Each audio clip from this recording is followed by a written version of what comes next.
Since to be honest with you, that was the best meal that I've had in God. Well, without my wife cooking, that is. Obviously, so the second best meal that I've had, right? I'm glad you guys enjoyed, and we'll go ahead and move to the next part of our evening. And if you have any gifts and you need to leave a little bit early, you can see there's a little stack that's growing over there, and that's going to get taken care of, and some of those gifts will not be all the way up. So definitely go ahead and put your gifts over there, and they will go to the people that they need to go to, which I assume is those two. If you have a gift for me, just write a note that it's mine so I can know it's mine, okay? And again, I appreciate you guys, and I can hear that you guys are enjoying and having fun, and that's the whole point of today's evening, today, and this evening. And after this, as I told you guys earlier, don't eat too much because there's a dance floor over there and the DJ is ready for you guys, right? And it's expected that you guys will be dancing. There's no sitting room, okay? So with that said, I would like to start the speeches with the bride's sister, right? With the bride's own sister.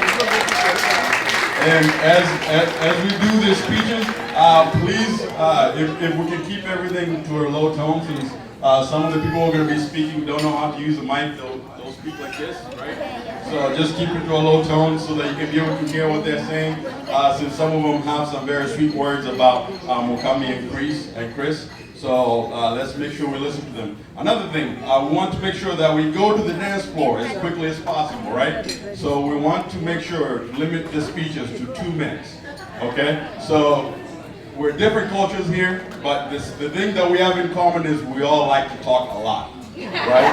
So let's make sure that we limit it to 2 minutes, please. So if you have a speech, limit it to 2 minutes, and then we'll move forward. So Vicky, Neema, Hunter, and then Reba, okay? Do we understand each other? And then after that, I'll lead you to the next session. Vicky.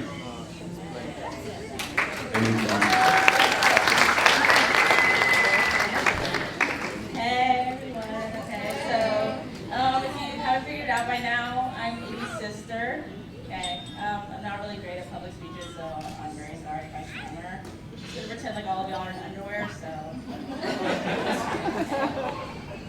Alright, so first of all, I want to thank everyone for coming out and being able to support Mugambi and Chris. I know that I've been waiting for a very long time for them to get married. I've already started to plan out where my clothes are gonna go in the closet and everything. So. But yeah, what did I have to say about Chris? Whenever Mugambi first told me about Chris, I was actually kind of like, I had like this mental image. I was like, okay, he's going to be like this like doctor or something like that. And he wasn't anything what I thought. But then she was like, he can cook, and I was like, he can cook? Welcome to the family, like I am your new sister-in-law. How you doing? So yeah, I will definitely be at y'all's house every day. But all jokes aside, I am very proud of you guys. I am happy that you finally got married, and you might as well get a 3-bedroom house because one of them's gonna be a guest room, and I will be living in it like 80% of the time. So just to let y'all know. Yeah. So crazy class, I guess. So let's gonna raise a toast to them. So congrats on the new marriage, Mr. and Mrs. Kennedy. And I hope y'all have a long and happy life. Thank you very much, Vicky. Thank you very much. Emma?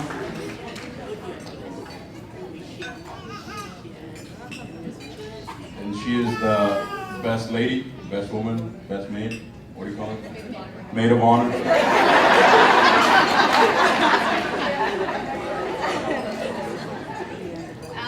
I hope you guys excuse me. I learned from my pastor, Pastor Kadorima, that we can use our phones. So I have some notes written down. So please excuse me if I read. Sorry. Okay. So for those of you who don't know me, my name is Neema Kimathi, and I'm proud to say that I'm Mugambi's or Idi's best friend. And for those of you who do know me, you probably assume because I talk a lot that giving this toast would be the easiest thing that I could ever do. To my surprise also, it's been one of the hardest things that I've ever had to write or to even think about coming up with, because I honestly feel like there's no words to celebrate there's no words that are good enough to celebrate their union. I was there from the moment that they started dating, and I was there on the phone with her, talking to her about this guy that she had met, and it's been a ride. So what I did in order to find ideas on how to write a toast, because I've never done this before, I asked Pinterest how to make a perfect maid of honor toast. And as usual, Pinterest gave me the perfect recipe. This is what me and Mugambi do all the time. If you have a question about anything, Pinterest. Pinterest is our Google. It is our best friend, our advice, our counselor. We use it for everything. So this is what I did. And Pinterest gave me 10 steps. It said, start early, be yourself, keep it short, start strong, stay sincere, when in doubt, leave it out. Speak to both the bride and the groom. Tell stories that resonate with everyone. Rehearse, rehearse, rehearse. Deliver with confidence. So, looking at this list, I know that I have already failed at about 83% of everything I'm supposed to do. But the other 17%, mainly being my sincere admiration for Chris and Iddy's love, I believe I can knock that out of the park. I met Iddy in our high school years when she lived in Longview, Texas. I remember our first family trip to visit her family like it was yesterday. I was too excited to go to this little town. Well, okay, I wasn't really excited because I thought that everybody that lived in Longview just didn't know English and they didn't have teeth, and they only had one store, which was like Piggly Wiggly or something. And I knew that they were Kenyan, so I thought this is gonna be the weirdest Kenyan family.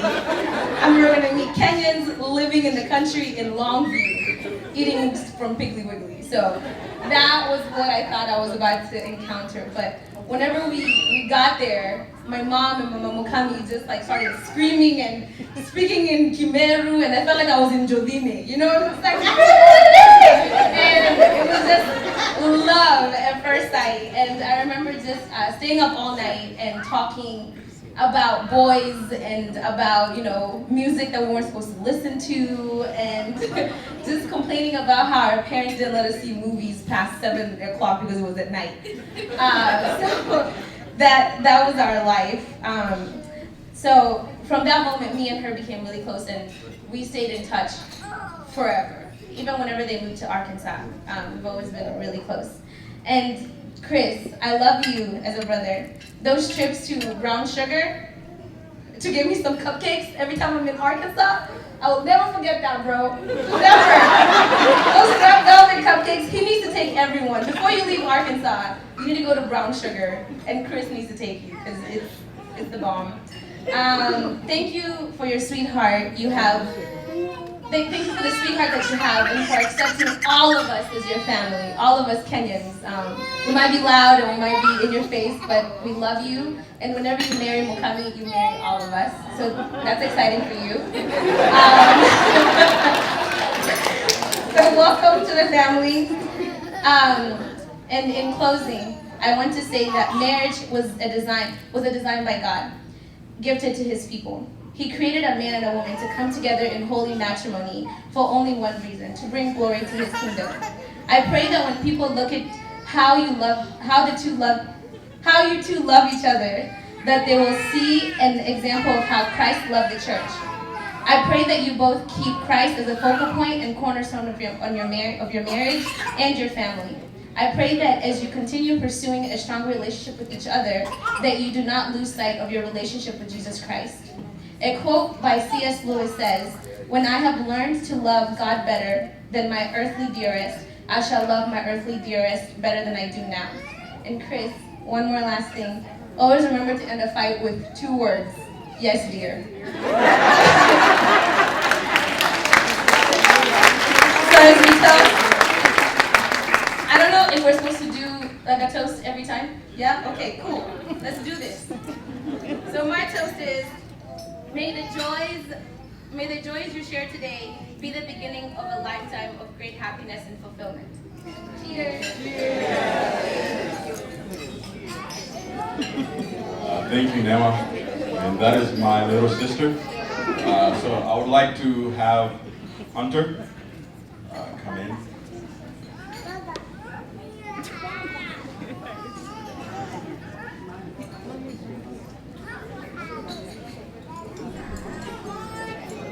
As a preliminary matter, I'd like to address a couple of points from the last awesome speech that we heard, which is I do not use Pinterest. However, I will say I've had the pleasure to date some girls that have, most of which I screwed up. But when they'd be on Pinterest, they'd have incredible concoctions of recipes I look at and say, oh my God, if I could have that, you know, which means I should probably do better. But the other is, pretty much everything that was said about Longview, Texas is true.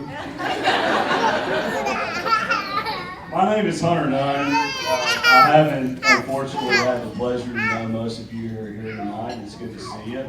And in the brief time that I had to share with you tonight, maybe either you'll walk away and say, wow, you know, that was great, or you'll walk away and say, hey, that idiot that stood up there in the white shirt and suit, that guy really was dumb.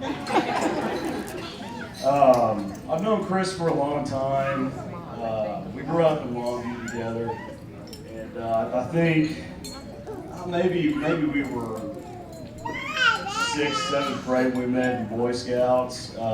You'll have to forgive me. I spent 7 years on the Hill at the University of Arkansas, and I joined the Phi Delta Theta fraternity, and it cost me a few brain cells.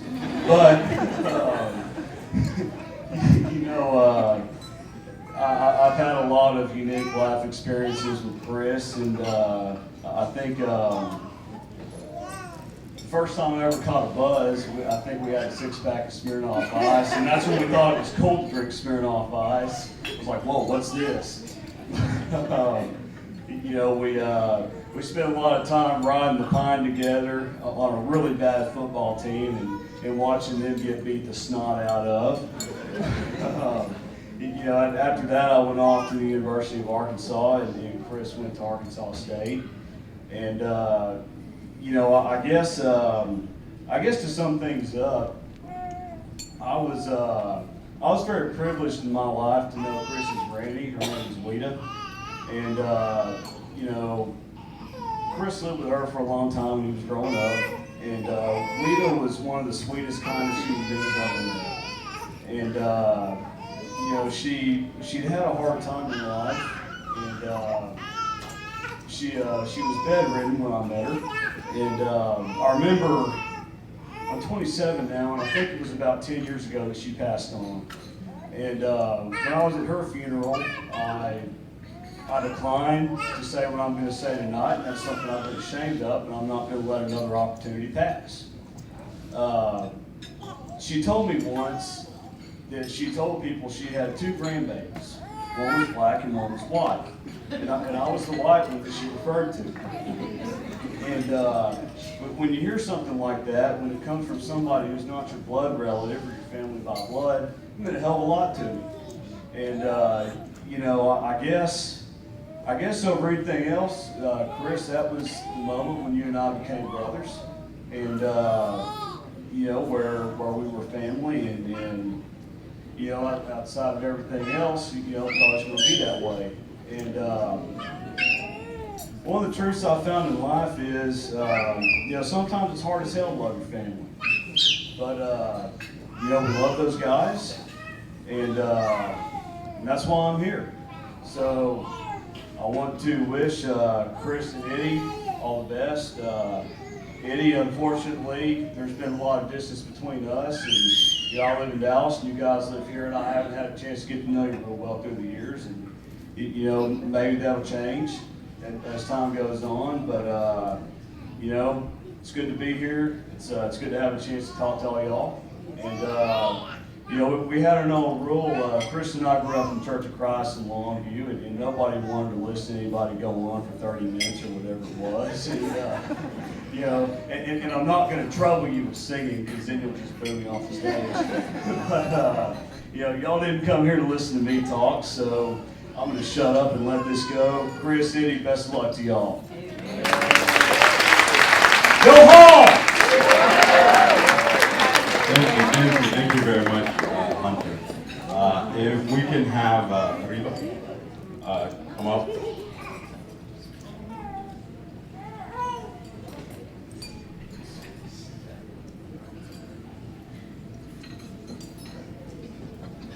Best man right here. All right, I'm going to make this short, sweet, to the point because I really have a fear of talking in front of crowds, which is weird because I'm a school teacher. It's a little bit different with a group of mostly adults, and then I teach 6th grade, so they're just there. And so it's not really as bad there as it is right now. But I'll get through this, and thank you for laughing at that. So that makes me feel a little better. Like it was said, I'm Chris's best man. My name is Michael Reba. For those of you that don't know, Reba like the country singer, but spelled differently. So, grew up, that was my nickname. All I grew up was Reba McIntyre. So, it's all right. I met Chris at Arkansas State back in about 2009, 2010, somewhere in between there. We bonded almost immediately. Football, wrestling, playing jokes, all kinds of stuff. Just bonded over all that.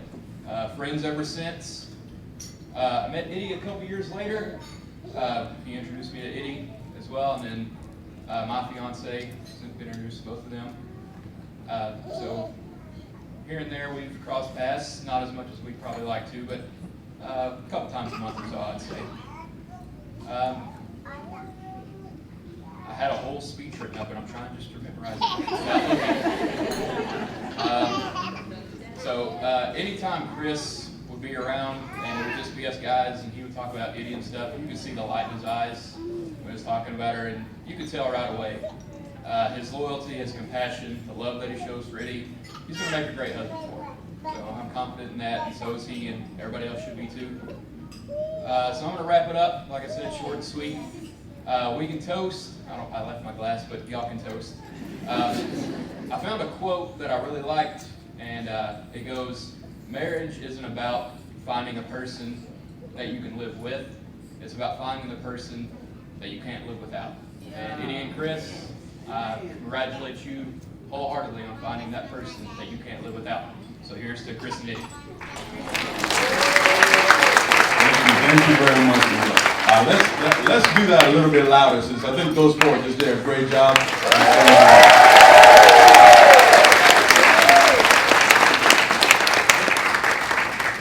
Truly, thank you guys very much for those words. I know that we have a lot of people here that didn't know some of those things that you said, and happy that you were able to mention those things, and we'll take them and learn something. So at this moment, we're going to bring forward the older, younger adults who are going to be speaking and giving speeches. And now this is where I think the 2 minutes, it really applies, right? Right? So if I can have Mama Mwendwa come up, and you'll notice in the Kenyan culture, it's not often that you'll hear an older person who has a kid called by their name. It's always gonna be Mama somebody or Baba somebody. So Mama Mwendwa, here you go. Thank you, Moya. Good evening, everybody. Good evening. As you have heard, my name is Mama Mwendwa.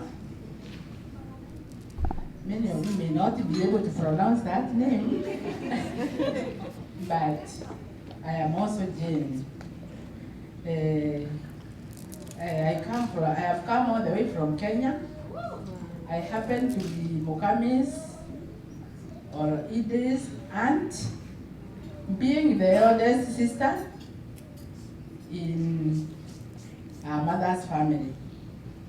I came here with my daughter, who is Mwendwa. And I think I would like to introduce her to you because she will not have a chance of speaking here. So Sophie, Dr. Sophie Mwendwa, please can you stand up with your two beautiful daughters and The youngest is only 7 months old, and she has managed to travel all the way from Kenya to attend Edie's and Chris's wedding. I also have a son, David and Monica. I can see Monica. Please, Monica, say hello. Wave at the people. Monica is my daughter-in-law. She's married to my son, David. I do not know where your husband is.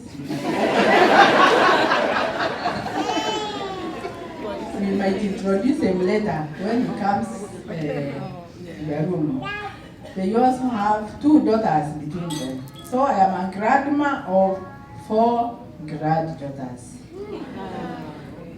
I am so glad to be here this afternoon, just to see Mugambi and Chris tying the knot. I am here to represent the family of Mama Edie, because I'm the firstborn in that family, and we are 6, 4 girls and 2 brothers, and they all sent me with their greetings. Have you received them? Yes. And they also said that I congratulate Chris and Mugambi so much and bless them. So I am here to bless them on their behalf. One thing I would like to tell Chris and Mugambi is that they need to put God first in their marriage. Many people think that marriages do not last forever.